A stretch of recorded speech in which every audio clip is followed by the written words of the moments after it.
First, First, we have the team led by Rosa Paoluccelli in Switzerland at UNIL, with Anne-Claire Compagnon, Gloria Colombo, Felipe Espinoza, and Giorgio Corsi.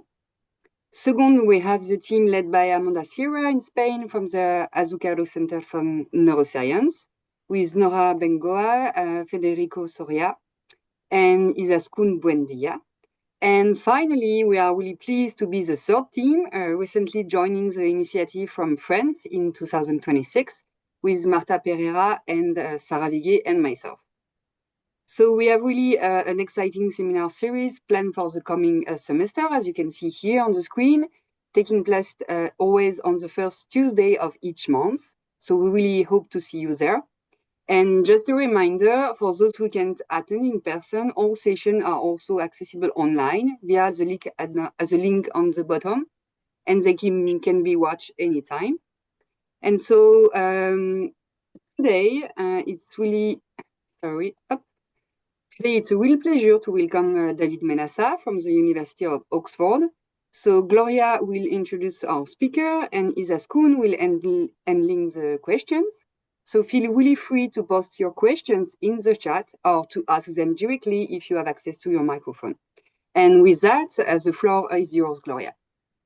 Thank you. So I'm very excited of introducing today's speaker, Dr. David Menassa. He's a dual affiliate of Oxford and the Karolinska Institute, and is very much dedicated to unraveling the roles of microglia development in the human brain and its relevance to neurodevelopmental disorders.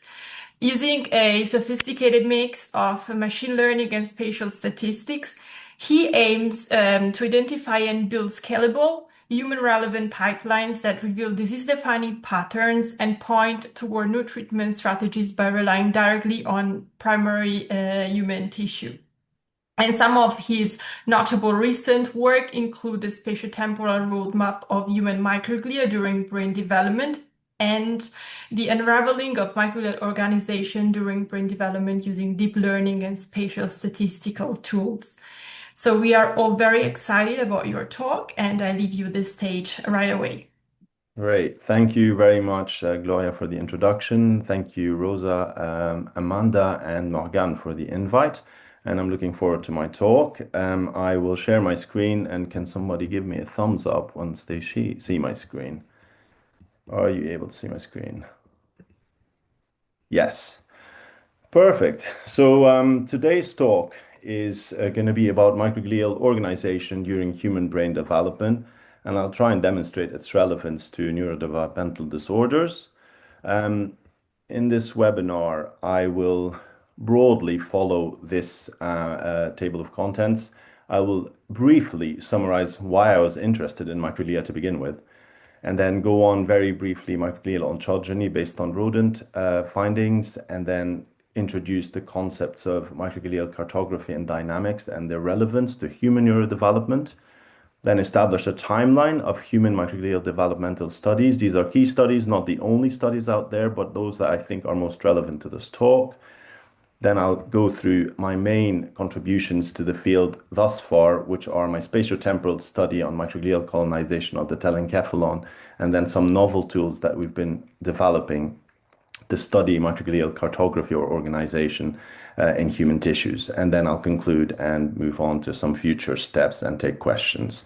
So the interest, why is it in microglia during neurodevelopment? It might sound obvious to you, but for me, I came from the neurocentric field, and I didn't really look at microglia. All we are interested in are neurons and astrocytes and oligodendrocytes, or the neuroectoderm. So these kind of studies really highlighted my interest, a nascent interest in microglia back in 2017 when I did my PhD and postdoc with Angela Vincent in Oxford University. And it was this maternal to fetal transfer model of IgG against this neurexin superfamily protein, caspar-2, that's attached to the voltage-gated potassium channels that was transferred through the placenta via the neonatal Fc receptor, and then caused changes because these patients were like, when we injected the DANs, these were autoantibodies against that neurexin superfamily protein, so they're not good. So we could demonstrate in the animal model that, maybe I should have my pointer on. Pointer options. Oh, I'm not sure. Yeah. Automatic hidden visible. Trying to see. Can you see my mouse?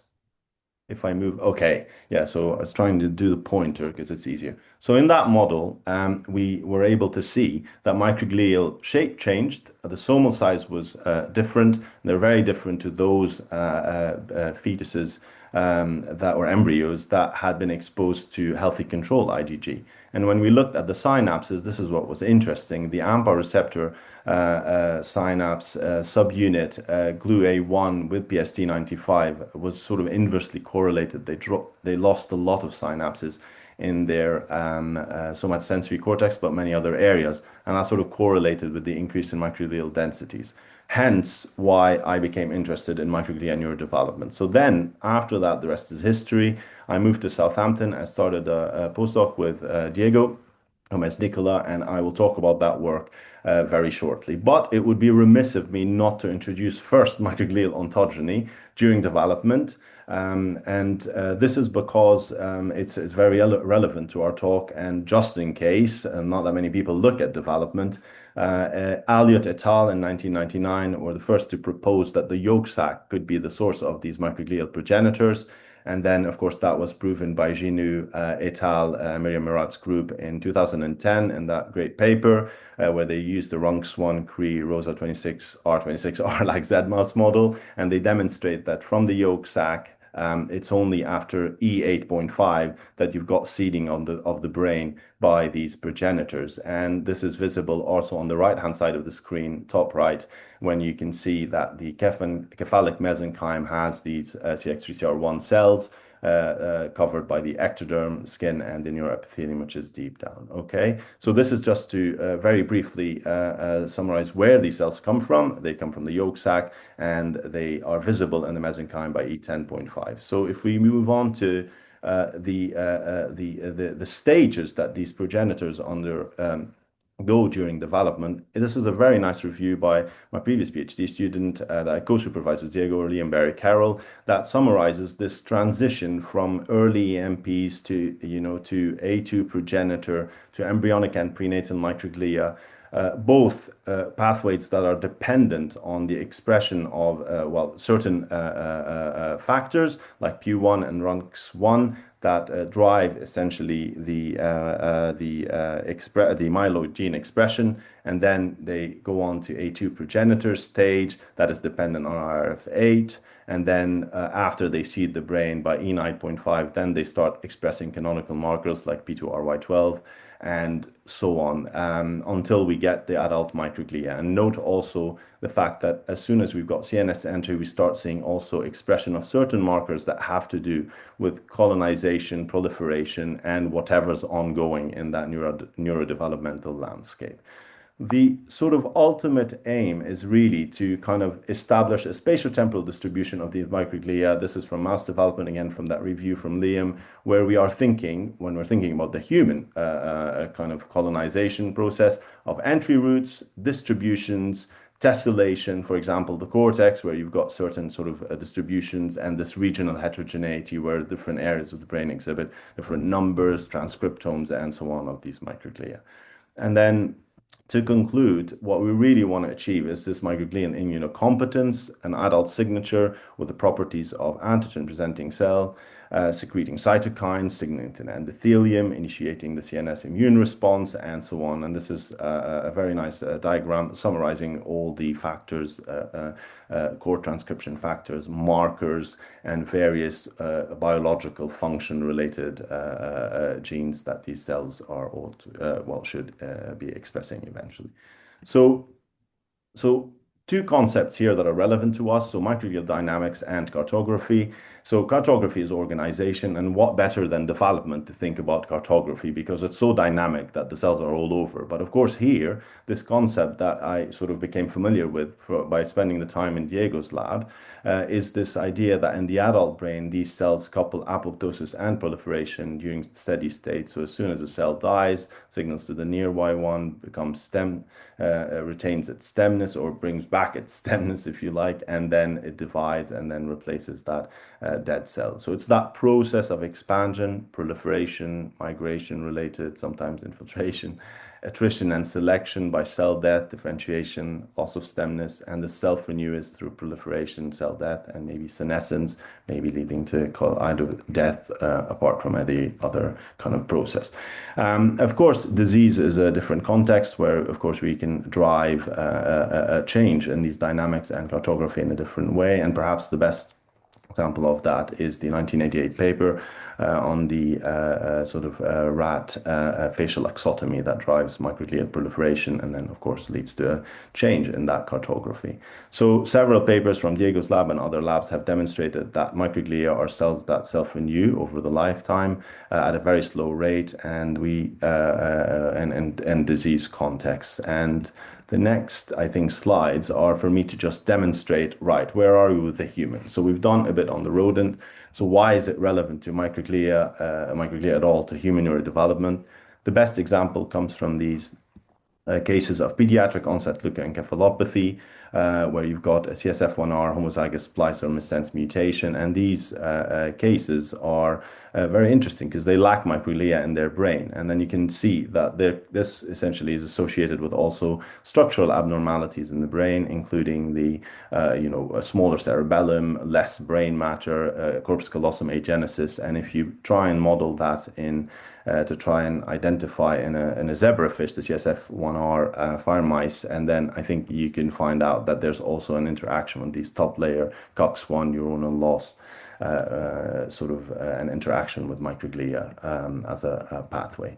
So the other example is from a recent review that we wrote nearly 2 years ago now, on microglia in less dramatic, if I may say, cases of neurodevelopmental disorders like autism spectrum conditions, where through a summary of a various plethora of studies, you can see that there's everything from the change in shape to transcriptome to a signal of the TSPO signal in cognitive areas, but also motor areas of the brain, all to say that microglia are incontrovertibly part of the neuropathological signature of neurodevelopmental disorders, such as autism. So it's not just when it's like a genetic condition. So to summarize, before we move on to the human timeline, I like this diagram from the Sarah group about looking at immunocompetence indicators in microglia, and perhaps we can think along these lines as we're visualizing the next slides about the identity and states of these cells using single-cell RNA-seq,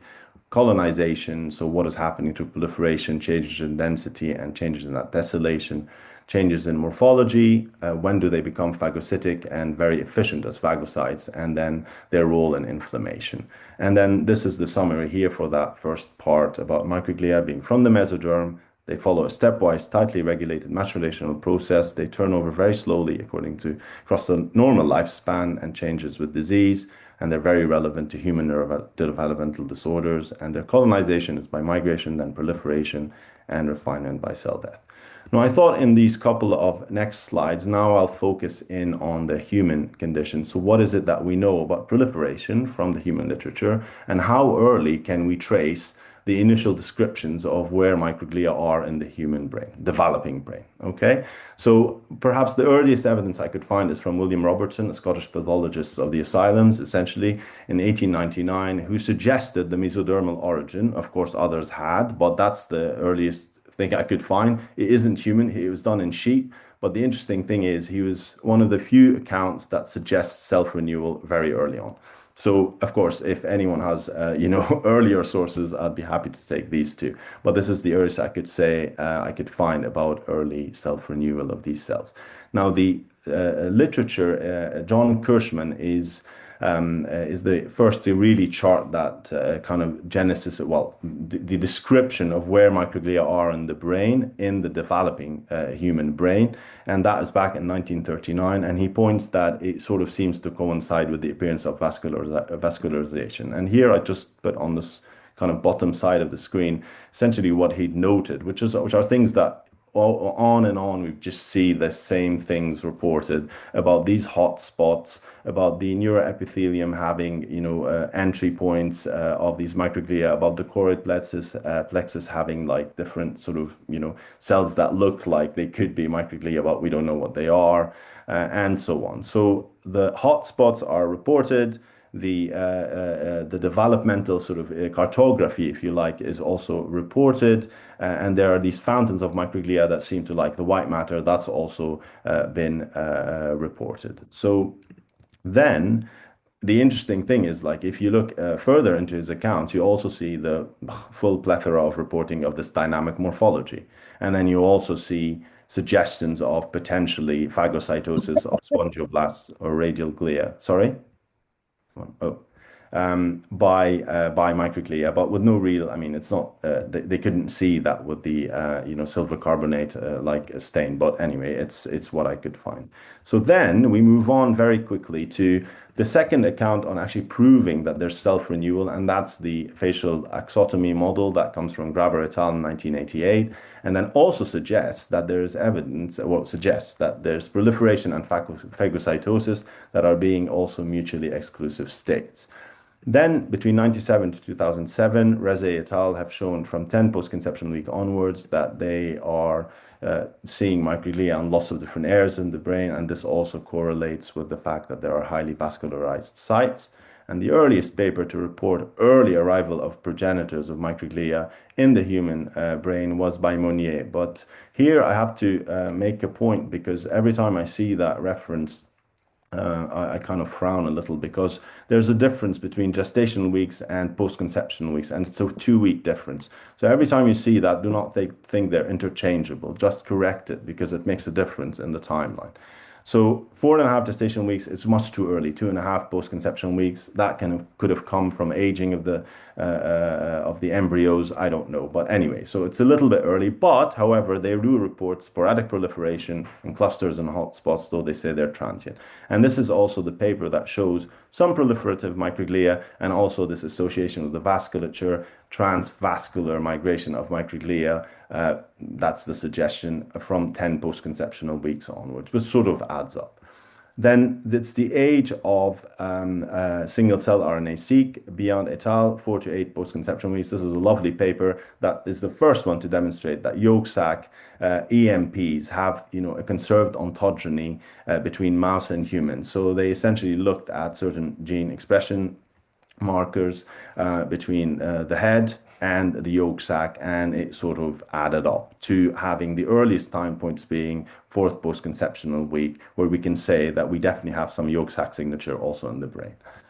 So finally, one of my really preferred papers on, charting microglial development at the single cell level is the Kracht et al. From the Bart Echen group in Groningen, who looked at the 7 to 16 post-conceptional week window, where they identified 7 microglial cell states. They profiled spatiotemporally with as much space as they could, because I think they had a certain type of tissue that was all mushed up, so they didn't have the anatomy. But they could say that immunocompetence was achieved from around the 11th kind of week, which is 9 post-conceptional weeks. And they report that they've got state-enriched genes that are, if you're less than 11 post-conceptional weeks, there's sort of immature microglia signature. And if you're after 11 post-conceptional week, then you're really trying to move on to the ramified or homeostatic microglia phenotype. And then finally, a couple more studies that look at temporal and regional heterogeneity that appeared here, Lee et al. 2022. And of course, I put mine here. But what we've added really is the anatomy to these studies. And we've also added a broader collection, but also where these proliferative cells are. And then the era of spatial transcriptomics is to be continued. I'm not going to discuss that, but this is sort of where my timeline stops. So to summarize all of this, so this is putting together most of the sort of human studies up till 2018. You can clearly see the point from that figure is to show that the entry of microglia, as reported in the literature, is super, super early. okay, before the onset of a lot of processes that happen in the brain, okay, including migration, neurogenesis, astrogliogenesis, vasculogenesis, and so on. So interesting. So, and we'll find out why that is interesting. So how do we study microglia in human brain development? Well, I love this from Semmelweis University, a visit in Hungary, and it says the dead teach the living. So there's no other way of doing it. To begin with, I mean, you can think of functional models, but I like to look at the primary tissues, and that is post-mortem collections to begin with, okay? And then structure without function, I like this quote, is a corpse. Function without structure is a ghost, which means that we can't just rely on that first layer. This is a complex cell, it's a starting point, and we have to look at multiple modalities. So this multidimensional integration and the cell state that is also defined by various parameters that are intrinsic, depend on context, and with multiple layers of complexity. But we start there. So how do we start? Then 2017, I arrive in Southampton, and essentially I start collecting human tissues, embryos, fetuses, postnatal, early children, adults, and so on. So the whole lot. And we end up with a collection of about, I think, 97 cases that go into the final paper. But of course, what we tried to collect was a lot more than that. So we had one of the biggest collections for the embryonic and fetal cases. And I think we ended up with something like, I can't remember the exact number, but it could be like 54 or 57 or something like that. We can add them actually, 37 plus, sorry, 52. Okay, and then infancy and adulthood. And I'll talk about childhood in a little bit. These come from various resources across the world and in the UK. And of course, I tried to use existing single-cell RNA-seq data sets that we integrated and bulk RNA-seq data set to try and see whether at least what we see histologically could align with what we are getting from the single-cell RNA-seq or at the gene expression level. They don't have to, but it's a hypothesis. So what did we find? So when we did this, the first kind of finding is the timing of the arrival of these progenitors. This is Carnegie stage 10. It's just a way of classifying the human embryo with a number of somites and so on. And the earliest time point that we could get was like the late third post-conceptional week, where you can see here the brain rudiment.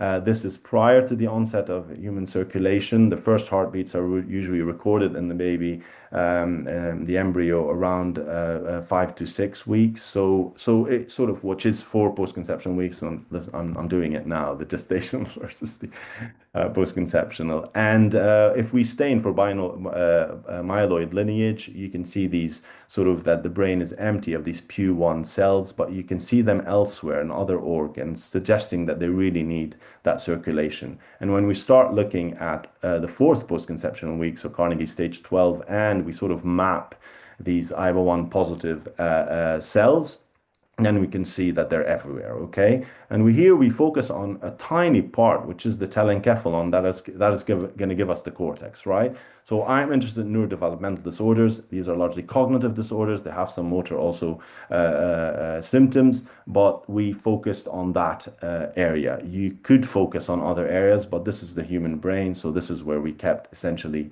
the focus, and you can start to see between 4th week and 8th week, you have this largely bilaminar sort of telencephalon, and most of the proliferative microglia are in this future layer 1, the marginal zone. Okay, that's where you see, I'm going to say IBA1 positive cells, so because, you know, that's going to be a question that will come up eventually. And then from the ventricular zone, you tended to see more sort of like, well, they weren't proliferative, essentially. They were like some sort of round shape, and they're trying to presumably enter. So the first conclusion from these again, I'm selecting some slides. I can't show everything. So macrophages seed the entire embryo from the 4th week with the onset of circulation. Proliferation is bilaminar. And then we can also demonstrate in the next slide a bit more on the possible entry points with this onset of circulation. You can see here, I sort of like changed the color, so make it a bit more obvious. So the sort of predicted routes, all sort of visual, with no mechanism to just try and see what we're kind of see what we're getting, and that would be the ventricular zone. We have the lumen, we have the ganglionic eminence, got sometimes the meninges and so on. And if you assess the migration, you can see that largely the shape of these cells would be tangentially migrating in the marginal zone, so the top layer, as opposed to a very low radial type of migration, and the other way around if you're taking the entry point into the ventricular, so from the ventricular zone. Okay, so the transvascular, we start to see that similar to Monnier from the 10th postconceptional weeks, but it's largely otherwise intraparenchymal, coming from ventricular lumen and the meninges. Okay. Oops. And that's kind of the one of the main images from the study. This is the transition between embryonic and fetal life, which in humans is about 9th post-conception week, Carnegie stage 23.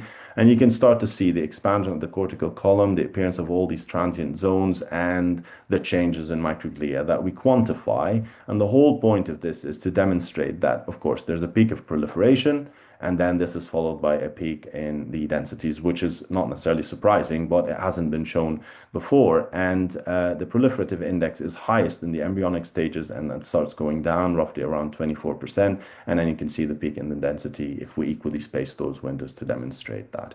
And when we looked or tested the hypothesis similar to the rodent, that what is that's leading to the sort of like dip in the densities as we undulate, in sort of density. Then we tested the hypothesis whether we can see apoptotic cells, sort of dying microglia, which we can see and demonstrate here. And when we tried to align or test the hypothesis that if we look for these proliferating microglia or cycling cells using all these single-cell RNA-seq 24,751 microglia transcriptomes, you tend to get this sort of bimodal distribution, which mirrors roughly what we see in terms of the proliferation here. So broadly speaking, we have an undulation across the antenatal age between proliferation, expansion, and apoptosis. It's different to the rodent, which tends to see most of the peak is postnatal, and of course there's a prenatal one, but it's not this sort of undulation that we tend to see here. And we can do all the statistics to compare that, test whether it's a bimodal distribution or not. This is all reported in the paper, and we find that. So I added a few things here. These are not all from the same paper, because of course I kept characterizing and looking at stuff, and this is with the Croatian group, and this is just to show also what happens across development if we're trying to see where these microglia are or these IBO1 positive cells in the cortical column. And they largely spare the cortical plate, and the first time we could sort of see it is after 20 weeks. Sometimes we have gaps in the weeks, but that's when we see all these microglia or IBO1 positive cells through the cortical plate. So this is just all giving us clues as to, okay, they're following some sort of path, but they're ending up maybe waiting till the end of the process, the resolution of some sort of events before they are, in their mature shape, which is not surprising. That's something that's been reported, of course, and we sort of expect that. And here we looked especially at two regions that are very developed in the human, more than primates. They're called the subplate and the subpial granular layer. Just a bit of focus to kind of also make the point on these transient zones that are human specific. And we looked at microglia in these, or IBO1 positive cells in these zones. And what was interesting was that the death itself was, of course, towards the resolution phases of these structures. And we sometimes could also report something that looks like phagocytosis, but of course I wasn't the authority on that. And that essentially came as an interesting bridge to a work with Amanda Sierra that is still under review at the moment about the phagocytic efficiency of these cells. And she tends to look for the ball and sort of chain of phagocytosis. A phagocyte may upregulate its phagocytic genes, but it may not engage in phagocytosis. So to see it is very interesting. And then this is the paper that demonstrates that we do tend to see this phagocytosis early in development, which we didn't have. And there's a switch. That is to take away from the main story here, which is about a switch in microglial phenotype, but to demonstrate that in development in humans, we start to see also this engagement in phagocytosis, and that inversely correlates with the percentage of proliferating microglia, suggesting that they are exclusive processes, or they don't do two things at the same time. And now back to the developmental cell paper, we carry on with the same theme of proliferation, expansion, and refinement postnatally. And we tend to, again, see this kind of peak in the proliferation and then followed by increase in density. And then you flatten based on, what you tend to see in also the other studies like Askew et al. And Rowe et al. About this slow turnover across the lifespan, which we also see. Now here, one criticism would be, again, could we get more samples? And that was very difficult because we couldn't. We started getting less and less samples. We could find that there were samples, but we had no consent. So that's why the gap remains and more to be answered about this kind of window from childhood to adolescence. And that's an interesting one to consider, and I'll recap in the next slide. So the proliferative potential of microglia drops postnatally, expansion phase in the newborn and infancy, also kind of similar to the pattern we were seeing developmentally, but not perhaps as striking. And we finally get to these kind of tessellations with this mosaic-like arrangement in the gray matter. And then to conclude this part, summary 2. So again, I put this kind of abstract here, graphical abstract that shows all of that's going underneath these changes in the population dynamics. And we leave that window open to discussion. Humans have, they're one of the few species that have intracortical myelination in the frontal lobe, microglia like white matter. So there's another paper for those of you who can get access to human childhood samples and adolescence. That's your chance. So microglia appear finally in the telencephalon at 4 postconceptional weeks. They colonize the brain through migration and proliferation, and apoptosis refines the population, and they undulate across development and the postnatal age, unlike what we see in mice. So where am I with time? 5:33. Okay, let's see. So now, upon my return to Oxford in 2022, I of course saw the rich, dynamic landscape and development of microglial morphologies. And I'm a visual person, so I really like to look at things. And what better than development? And we can see all these different morphologies. Now, pinch of salt, morphology is not everything. It's a starting point, but it was an attempt to try and classify microglial morphological states with one functional state, and the rest are speculated, okay?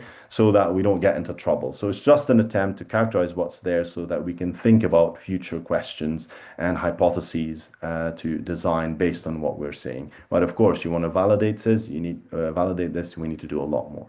So what we did was I teamed up with David Holkman and Thibault Lagache from Pasteur and École Normale, and then we started looking at ways of detecting microglia, so using deep learning, these different morphological states, and we use supervised learning, which means that we are going to annotate first, and then we're going to train on small regions, then larger regions, and then we're going to validate, verify, and then deploy. So what did we do? We published this in February 2025 as a tool. So what that tool does, it relies on human tissues, large sections, and it's optimized on these. You can put through it either bright field data or fluorescence data, and you are able to do the following. The detection side is the deep learning side, training by example. And then that establishes the classification. Then you can integrate further algorithms to create segmentation tools for the anatomy based on nuclear density and so on. Then you add the cool part, which is the spatial statistics. One aspect is called the level set analysis, which I'll kind of describe and explain shortly, which is a type of understanding the neighborhood of the cells / morphotypes in that case. and then a cluster analysis, which is the DB scan. So it's a thorough pipeline. The pipeline is in code.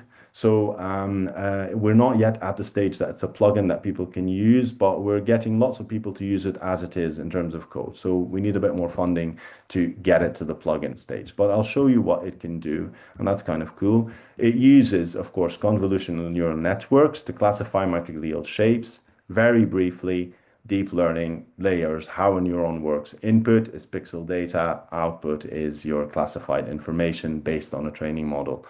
And then what do we need? We need a training data set, we need annotations, we need to train on small regions, larger regions, and validations.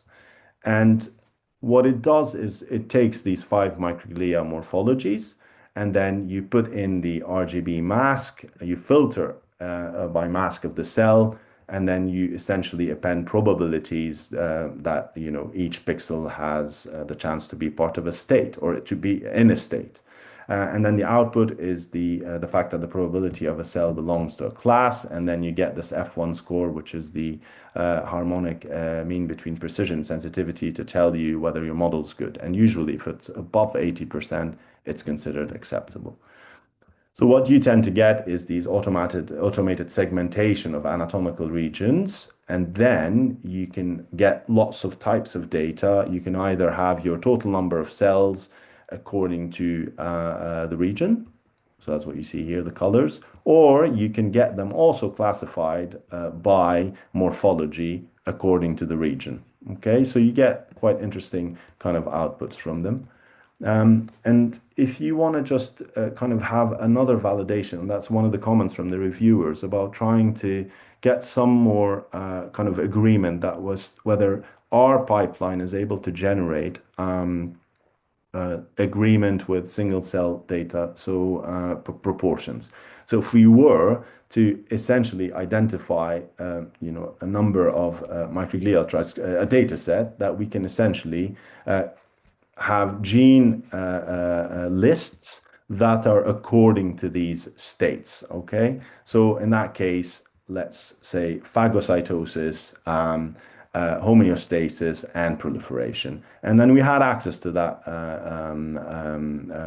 data set from the Sten Linarsson group and the Karolinska and Echauffeli and Elias Mohammadi, who did this analysis. And essentially, we calculated the proportions based on these gene lists of what the data set will generate, and compared it with the proportions that were obtained across time by what deep cell map generates. And then we correlated these, okay? And we get a positive correlation. That was sufficient for the reviewers just to say that at least we're not totally off and maybe there is some agreement here. And then in terms of the spatial statistics, what sort of analyses do we get? We get the level set analysis, which allows the mapping of neighborhoods of a cell at different distances. And then it gets you to calculate accumulation and coupling distance scores. I'll explain what that means in the next slide. And then the DB scan algorithm, which is a modification of the Ripley K. Hello? Cluster analysis, okay. So level set analysis, the easiest way to understand this is to essentially look down here at association and distance. So if we look at a tumor, and then we can essentially show that if you go higher in the association, then these are associated together, in that case T and mast cells, more than the cells with the tumor. And then the distance in micrometers suggests that if you are further, that's the coupling distance, then you are talking of like, roughly where these cells would be. So in the context of here, for example, we can see that T and mast cells are strongly associated with one another, but that the T cells, for example, are furthest from the tumor. Okay, so that's kind of the type of things that we get with this level set analysis. It's really what it's suggesting is that everything is along an axis. If there's no association, it's a random process. If there's, association, it's called accumulation. And if it's a negative association, it would be called depletion. And roughly, what we tend to see, if we apply that to some of the scans that we had on microglial development, I'll just demonstrate here the main messages. Again, this is the association frequency. The darker the color, the more the association. And then you've just seen what the coupling distance is, whether they are close to each other or not. And then we tend to see the same thing as has been reported by Amanda's group, but also earlier reports that this phagocytosis and proliferation are coupled, but they're not, they're not, they can't happen at the same time. So that's what's interesting. And then the clustering happens across all phenotypes. And the main other finding is that these clusters themselves show very little overlap as development progresses. So meaning that they establish their own territories, and which is quite kind of interesting. And then when we had access to samples from Katie Long's group in London, we had these cases where you had hemorrhages in the brain of fetuses. And we essentially did the same analysis, but used these to optimize our fluorescent pipelines and looked at the numbers of vessel density, numbers of microglia and macrophages that are positive for CD68 cells and CD68, sorry. And also looked at clustering and the association or the nearest neighbor. And we demonstrate these findings that you've got increased vessel density and we have distance that is reduced between spatially associated cells, microglia and blood cells. These are the CD68 positive, IBA1 positive cells. And then you can get a tight association between blood vessels and lysosomal microglia, suggesting that perhaps these microglia are sending or receiving signals which may alter vessel integrity, which is to be tested. So Deep Cell Map itself is a useful tool to map microglial cartography in human tissues. Of course, this is a starting point, and we need a lot of validation on the functional roles of these cells. But you can use it to at least begin to look at this complexity during development. And AI tools, of course, I'm trained in classical neuropathology, so are going to revolutionize neuropathological practice, both clinical and research. And we need to keep developing software that integrate deep learning and spatial statistics to understand relationships between cells. So I'm nearly done. The conclusions and future directions, and I'll highlight two outputs at the end. Microglia, they are part of the signature of these diseases, neurodevelopmental and neurodegenerative disorders. We need to understand how they contribute to brain miswiring and pathological neuroinflammation.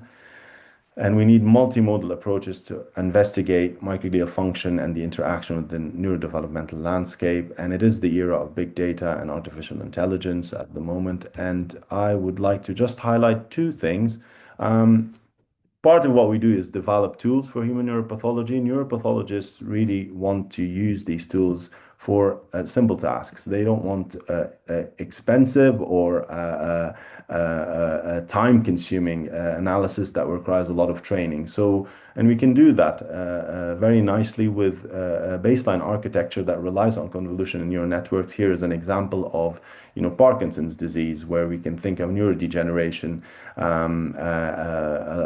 along a continuum. We don't know how neurodevelopment could or how it may predispose to something neurodegenerative later on. But it's kind of, we're starting the backwards essentially from old age disease, and we can classify the pathology with very good pipelines that are easy to use, and we can look at these microglia again for pathologists using these spatial statistics to try and understand what relationship they have with this pathology.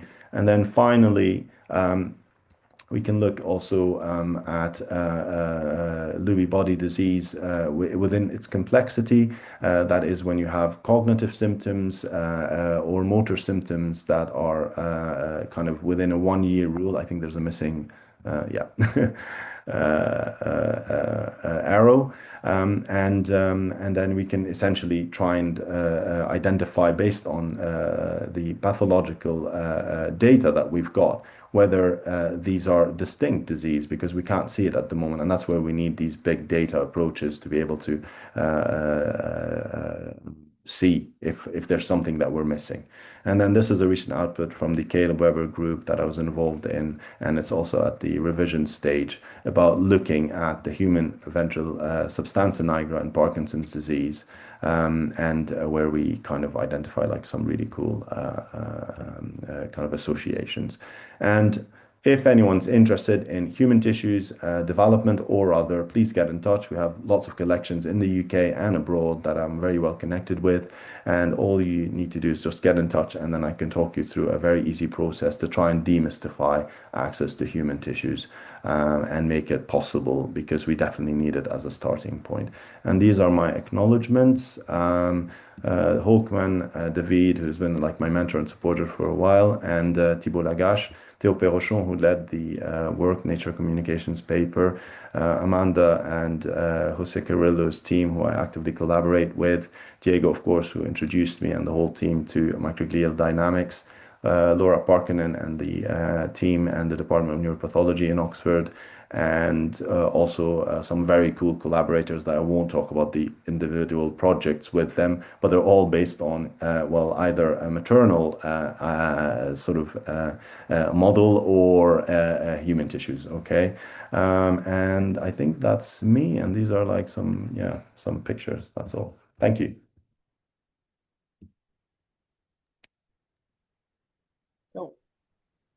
Thank you very much, David, for this very clear and very rich overview.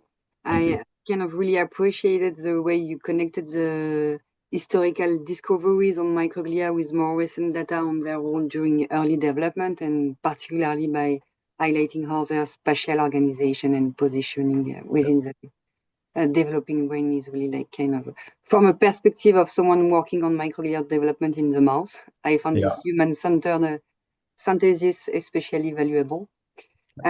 So I think maybe few people start to write their questions online or can use their microphone if they want. Maybe I can start by asking you one question. So I had kind of a question specifically about the early migratory routes you described. Given the multiple entry routes, I mean, from the meningeal and ventricular compartments, including tangential migration and maybe later transvascular entry, how do you think these pathways are to what we observe in the mouse, and maybe kind of which one could be likely to be human specific?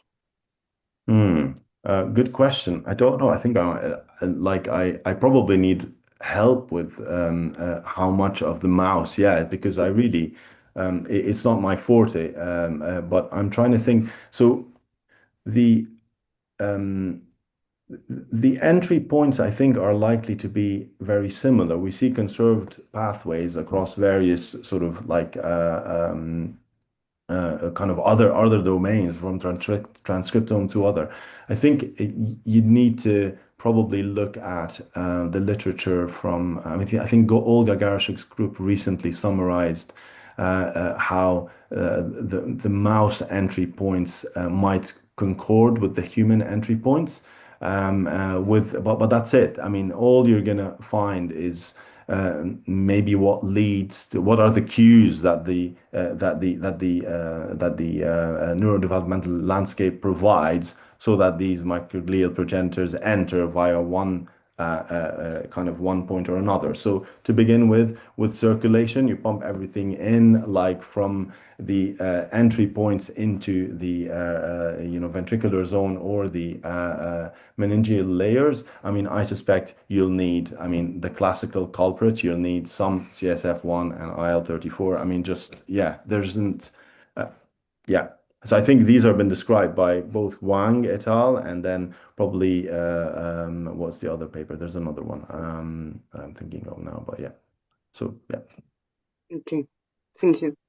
And you also mentioned migration from meningeal and ventricular compartments early on, I mean, and how, I mean, the relationship between these early border-associated macrophages and parenchymal microglia during human development, and the fact that maybe BAMs could contribute directly to the parenchymal microglial pool, or I mean, if there are Yeah, maybe. yeah, it's an interesting one because we can't tease apart. You'd have to uh, uh, kind of look for specific markers that would rule out one or the other. And I think this has been done in the mouse, and you can probably look at the single cell RNA-seq data for evidence on that. But how much of these get filtered out? I think the closest I could think about is again Katie's paper from the mouse in 2017 on how much of the this process is kind of leading to a decrease in the pool. Yeah. Okay. And maybe just the last one regarding the region-specific Hmm. roles of microglia in human brain development and the fact that you can see distinct microglia morphological states Yeah. with separate spatial territories. Do you observe or see any obvious difference between different regions that you could, I mean, Okay. Yeah. share So with us? that's so you're talking about which regions have a different pattern of territorialism, right? Exactly.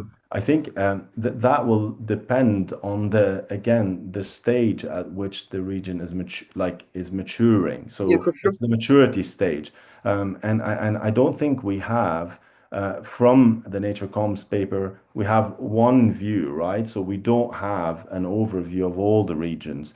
Yeah. What I suggest one does with this is, I think Amanda's paper kind of looks at the hippocampus, it's that view, and then my paper looks at the more frontal view, and then you'd kind of want to be looking at just look at them together. I haven't really put them together, which Okay. I should do, right? I mean, other sort of in terms of patterns, or I mean, if you look at one of the slides that I was showing in the talk, you can clearly see that, for example, for where you have infiltration or not infiltration, sorry, a more like the appearance of the intermediate zone. We're going to get the white matter. You can definitely see a skew, for example, towards a more clustered sort of aggregated phenotype, for example. Okay, so some are obvious, some are less obvious. But if you're starting wanting to look at like, the proliferative, this you have to, I think you have to put for various regions different views together. Yeah. Thank you very much. There's a Okay. question in the chat. Yeah. Yes, thank you very much for your fantastic talk, David Menassa. I have a question here from Avi Iyer. Thank you, Dr. Menassa, for sharing your work. How closely do microglial landscapes during development resemble those in human neurodegenerative diseases? Could you share your thoughts on how we could leverage your Yeah. work to study this emerging question? Mhm. One paper, I can just essentially say the Rosa Palucelli paper in 2024 in immunity on SHIP1 in microglia. That's how you study it. Yeah. So essentially, you'd look at an enrichment of, you get the GWAS to give you a target, a risk gene, and then you've got your target. You test whether it's enriched in microglia. Yes, it is. And then you start designing your model and you're kind of downstream of that. That's, I think, what they've done in that paper. Yeah. So I think the first author is Mart. I can't remember. So anyway, so that's what I suggest you do. Yeah. Yep. Is there any more questions? Me. Raising your hand or Amanda. Amanda? Hi, David. Great talk. I Hmm. think it's, I mean, it's so challenging to work with human tissue. So I think it's great that you're pioneering not only the use of the tissue, but also the developing the techniques to do it and to share them with the community. But Yeah. in your opinion, uh, what is the hardest part, or Yeah. how should we approach it? Like, for Yeah. instance, I think because I work in mice, I tend to sort of validate. Yeah. My Yeah. final validation is in humans, but do Yeah. you think maybe we should go the other way around and start in humans and then validate our findings in mice? It's a good, yeah, it's a really good question. I mean, I remember in the Baeza workshop, I think Michael asked me the same question, like Hanneke, about like, how do we get around that? Do we, so how do we make things more functional if we're going to rely on the primary tissues, right? So one way would be, like Katie Long is doing it, which is designing your ex vivo model. I mean, but that's hard, right? So it's a limited resource. You can explain for the audience what Katie is doing. I'm not sure if everybody's. Yeah, so Katie, not work on microglia, so. Yeah, so Katie is from the Oscar Marine lab and she's in London at the MRC Neurodevelopmental Disorder Center, and she essentially has designed she takes the primary tissues and she has a way to induce cortical folding because that's what she's interested in kind of self-organizing tissue that keeps living in a dish. So it's an ex vivo model. It's great, and it has everything. It's So all human the cell tissue types. from It's human abortions, tissue. actually. Yeah, from elective terminations, and there I think. I don't remember what age they get them at, but I've seen I think 10 to 12 weeks or something like that post-conception. So it's very early. Folding in humans is 21 weeks, so it gives her quite a bit of time to work with. It's not going to be that long waiting, but anyway, she's got this really nice model. So that's one. The other way I was thinking about that, and this is where the conversation with Eve, but that requires more kind of modalities to try and test function, and that's EM. And then you can try and combine these methods. You can start with the human tissue, but yeah, that's kind of one way to see what's going on. It's a snapshot, but it is something tending towards the more functional. And you can try, I think there was one group from Munich, if I'm not wrong, who did both EM and then also did spatial transcriptomics. So then you can get kind of a. So these are my kind of two suggestions. What is the best way to get around that to try and give you an answer? The problem is that the human tissue is so large, right? That to use something so with such detail like electron microscopy, it's almost impossible as a starting point, right? I agree with you. Yeah, you just The look at problem is the analysis.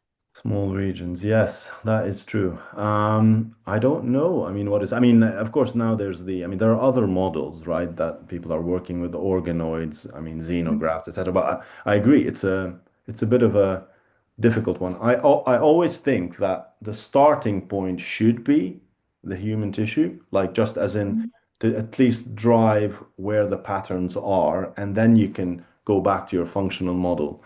But you have to be aware of the differences, right? So this is where it gets really tricky because I think a lot of, even baseline distributions between gray and white matter are different between mouse and human. Stuff like that, just to begin with.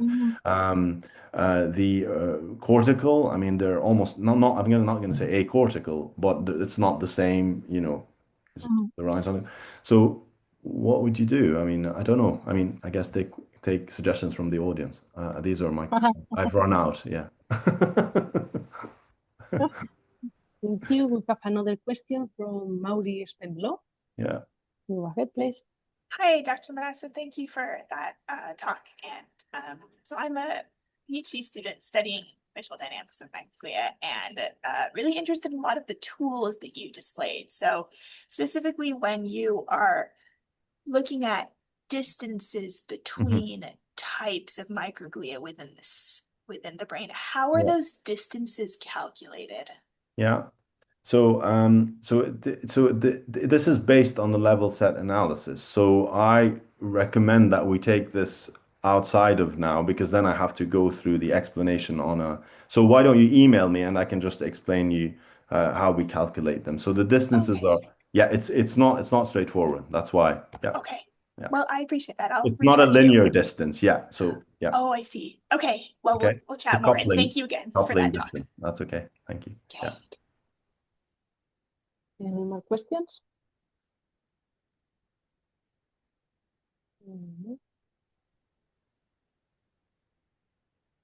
Okay. So again, David, thank you for this great talk. Thank you. It was really nice. And thank you all for joining today. So see you next month and have a good end of day. Thank you for the opportunity. Thanks. Bye. Thank you, David. Thank you very much. Thank you. Bye. Bye. Thank you. Bye. Bye.